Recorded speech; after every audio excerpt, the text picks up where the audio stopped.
Mr. President, over the next 6 months to a year. Did I mention we're headed toward a multiple vehicle pileup? Here's the problem. We've got to extend the tax cuts from the Tax Cuts and Jobs Act of 2017. We don't have a choice. Like it or hate it. If we don't extend those tax cuts, when they expire shortly, taxes are going to go up $4.3 trillion on the American people. Not 4.3 million, not 4.3 billion, $4.3 trillion. And 60% of that tax increase is going to impact middle class and lower income Americans. And that's just a natural fact. If we don't extend those tax cuts, it is going to drive our GDP and our economy on a journey to the center of the earth. Even my Democratic friends know those tax cuts have to be extended. But we've got other things we have to do too. We're deficit spending. We're spending money around here like it was pond water, like it was ditch water. Hold up the other chart. I don't want to blame it all on President Biden, but if the shoe fits, wear it, Cinderella. This is what President Biden spent. He didn't spend this from tax revenues, he borrowed it. $1.9 trillion on the American Rescue Plan.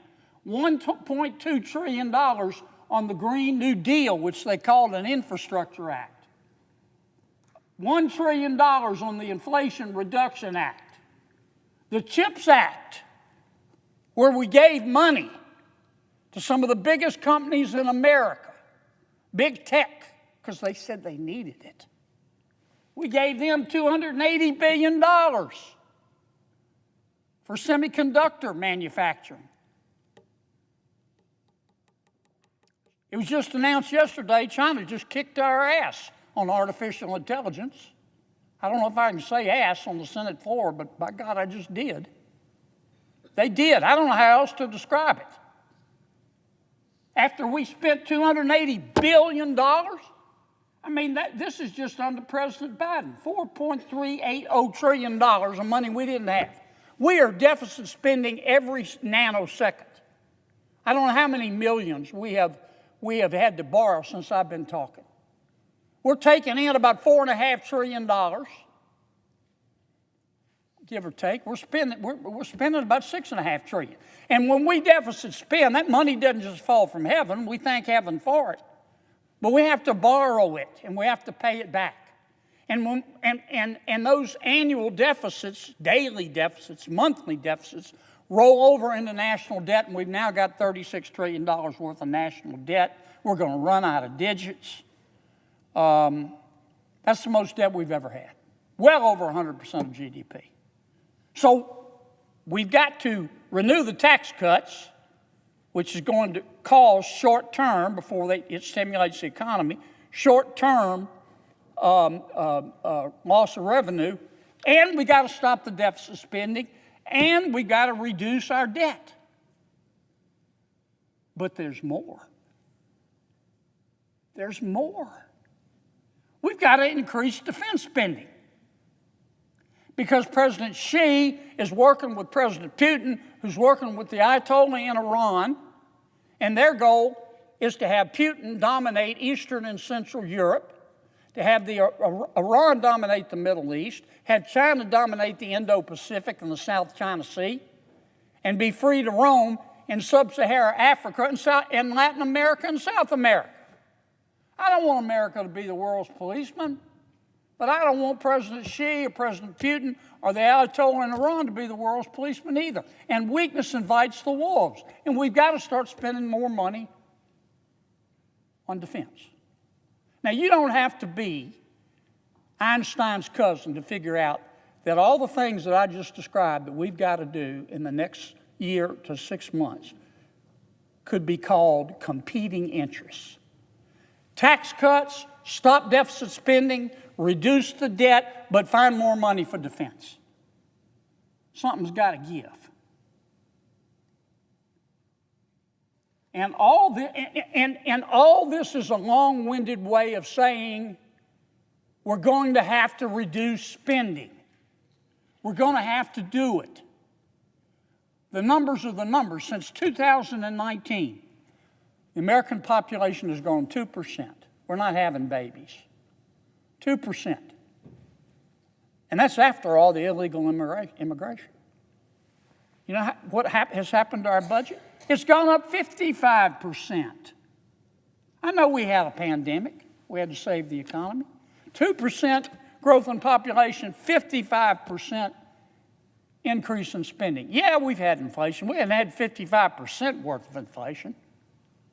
We're going to have to go to be able to afford tax cuts and more defense spending and to pay down deficits and to pay down debt. We're going to have to reduce spending to pre-pandemic levels.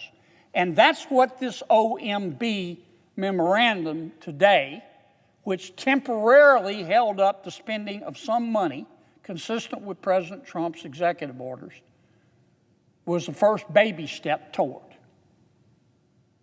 That's what this is all about. That's what it's all about. The world is not going to spin off its axis. And again, I support the Take Care Clause of the Constitution. I understand what the Impoundment Act says, but this is reality. And this is what we've got to solve over the next year. And we're going to have to solve it. Show me that other chart. We're going to have to solve it together because the debt is $36 trillion. Our population is 355,000 people. That's 102 grand per man, woman, and child, and it's increased. And we're about to extend the tax cuts and start spending more in defense.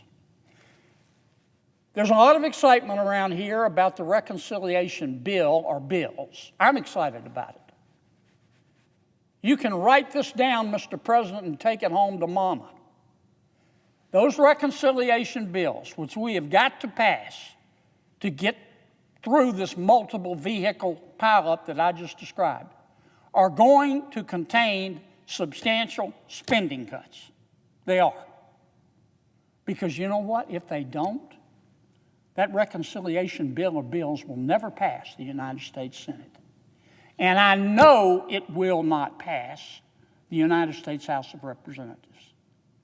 And then we will have failed to do what we told the American people that we were going to do, which is to get federal government right-sized, to try to put the high prices behind us by growing out of them, by stimulating the economy and increasing wages,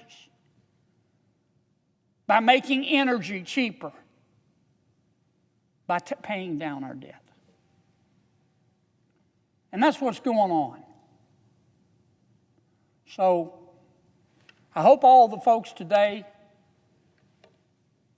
will go home and take off their Batman t-shirts, wash them. They're probably a little sweaty. I hope everybody will go home. Those who drink, have a cocktail, take their meds, and put this all in perspective. That's what that OMB memorandum was all about. And I'm going to say this one final time because maybe some members of the media are listening. I am not advocating to ignore the Constitution.